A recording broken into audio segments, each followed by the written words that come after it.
Nadia did not tell anyone when she started seeing Ethan. Not because she was hiding him, but because she wanted the relationship to exist before it was explained. Ethan was attentive, curious, careful with words. He asked questions and waited for answers. That alone felt like relief. One evening, Nadia mentioned a trivial disagreement they'd had weeks earlier. Ethan frowned. "I don't think that happened," he said. Her chest tightened. Then he added quickly, "Or maybe I'm remembering wrong." The tension dissolved, but the echo remained. Nadia began noticing things she'd never noticed before. How often people corrected her casually. How often she accepted it without thinking. How memory, when questioned gently, often surrendered. She wondered whether the problem had ever been Aaron. Or whether she had learned something. Something irreversible. This time, Nadia stayed. She described the pattern without names. The therapist listened, then asked, "What would certainty look like for you?" Nadia didn't know how to answer. Certainty had become aggressive. It demanded proof. One night, Nadia received an email from Aaron. No subject line. Just one sentence. "I found your notebook." Her hands shook. She waited. No follow-up came. The silence felt intentional. Nadia opened the notebook again. Read it slowly. Some entries felt exaggerated now. Others felt painfully precise. She realized something unsettling. Even her written version had shifted. Not the words, but how they felt. "You hesitate before disagreeing," Ethan said gently one evening. Nadia smiled. "I'm just careful." "About what?" "About being wrong." Ethan didn't answer right away. "That's not how disagreement works," he said finally. She wondered if she believed him. At a small gathering, someone told a story Nadia remembered differently. She corrected them. The group fell quiet. Then someone laughed and said, "Memory's funny." Everyone agreed. The moment passed. But Nadia felt exposed. Late one night, Nadia asked herself, "If someone gently rewrote my life long enough, would I notice the first change? Or would I only notice when I tried to leave?" Nadia began doing something new. When she remembered something clearly, she said it out loud. Without apology. Not forcefully. Just calmly. Sometimes people disagreed. Sometimes they didn't. The world didn't collapse. That surprised her. Months later, Nadia passed Aaron on the street again. They nodded. Nothing more. Later that night, Ethan asked, "Do you ever worry that memory is subjective?" Nadia considered the question carefully. "Yes," she said. "But I also worry about what happens when I stop trusting my own." She turned off the light. Somewhere, someone else was probably telling the story differently. And that, she realized, might be the most honest ending available. Aaron met Lena 6 months after the divorce. He did not tell her much about Nadia. Only that the marriage had ended quietly. Lena appreciated that. She believed calm endings meant emotional maturity. Aaron let her believe that. Being with Lena was easy. She laughed quickly. Deferred often. Didn't linger on disagreements. When Aaron corrected small details, dates, words, tone, she usually accepted it with a smile. "Oh, maybe you're right," she would say. Aaron felt something settle. This, he thought, is how harmony works. One evening, Lena said, "You promised you'd call." Aaron shook his head. "I didn't." "Yes, you did. Yesterday." Aaron smiled lightly. "I think you're confusing it with something else." Lena hesitated. Then nodded. "Maybe." But something in her expression stayed unresolved. Aaron noticed his own responses more now. How quickly he denied. How calmly. How certain he felt, even when uncertain. He told himself this was clarity. People mistook confidence for control, he believed. Claire visited again. She met Lena. Liked her.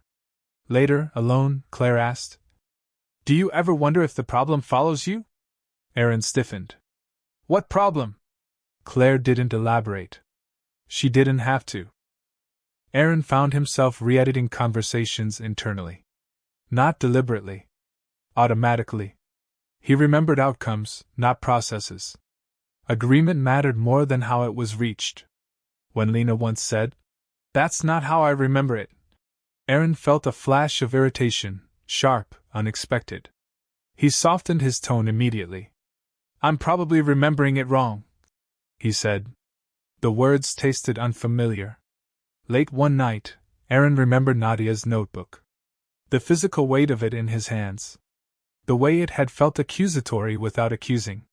He wondered, briefly, whether Lena would ever write something like that. The thought made him uneasy. Documentation complicated things. Lena started doing something new. When Aaron corrected her, she paused. Then said, "I'm comfortable with my version." She didn't argue. She didn't escalate. She simply stopped yielding. Aaron felt the room tighten. Aaron realized he was at a familiar point. He could insist. He could withdraw. Or he could adapt. This time, he chose the third. "I don't want to override you," he said carefully. The sentence felt experimental. Lena studied him.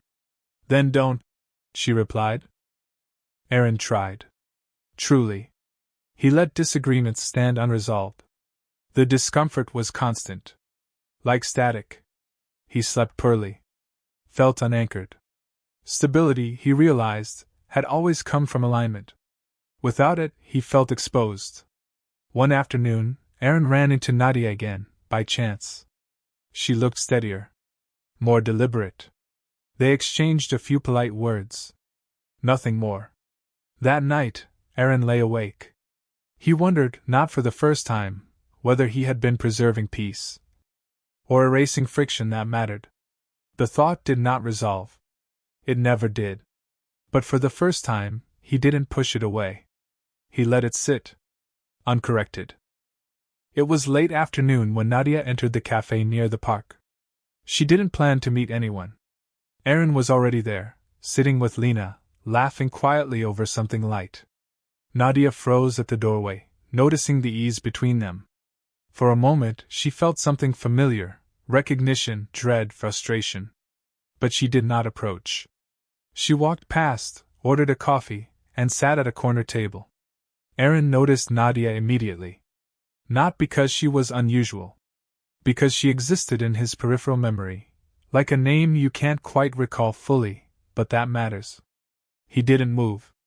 He didn't look away. He just watched as she took out her notebook, flipping pages carefully. Across the cafe, Nadia recorded details she didn't trust herself to remember. Aaron and Lena's conversation carried over faintly. Words she had never heard, tones that reminded her of things she had already erased from memory. She thought, he's the same. Aaron thought, she's the same. Both noticed the familiarity, the friction, and the quiet tension, but neither acted. Nadia sipped her coffee. Do I confront him? She realized she no longer wanted an answer. Not really. Her concern was private now, a quiet internal experiment. Aaron observed her from across the room. Do I say something? He realized he had no control over her memory or perception. For the first time, he felt the unease he had always kept at a distance. Neither spoke. They didn't need to. The cafe, the light, the incidental interactions of others, they were sufficient to remind both of what had been and what could not be fully reconstructed. Lena noticed nothing. She assumed he was distracted. Aaron smiled gently, politely. Nadia nodded slightly to herself. Both understood, some truths could never be fully spoken. Aaron left first. He walked out calmly, confident in his exterior. Nadia watched him go. She waited 5 minutes, then left as well, turning in the opposite direction. Neither looked back. The parallel motion felt deliberate, though it was not. That night, Nadia opened her notebook. Aaron's name appeared, circled softly, with a single note. Does he remember? Aaron sat in his apartment, thinking of Nadia, turning the same question over in his mind. Does she know what I remember? Neither could answer. Neither needed to. Weeks later, the memory of that encounter lingered. Small details replayed differently each time. Aaron remembered her expression as neutral, then later recalled it as guarded. Nadia remembered him smiling, then later as distant. The truth, if it existed, was fragmented. And that fragmentation was enough. Neither Nadia nor Aaron changed direction in their lives. They did not reconcile. They did not confront fully. The past remained a half-constructed narrative, one that would echo in small, unresolvable ways. Sometimes the mind fills the gaps. Sometimes it does not. The only certainty was the pattern.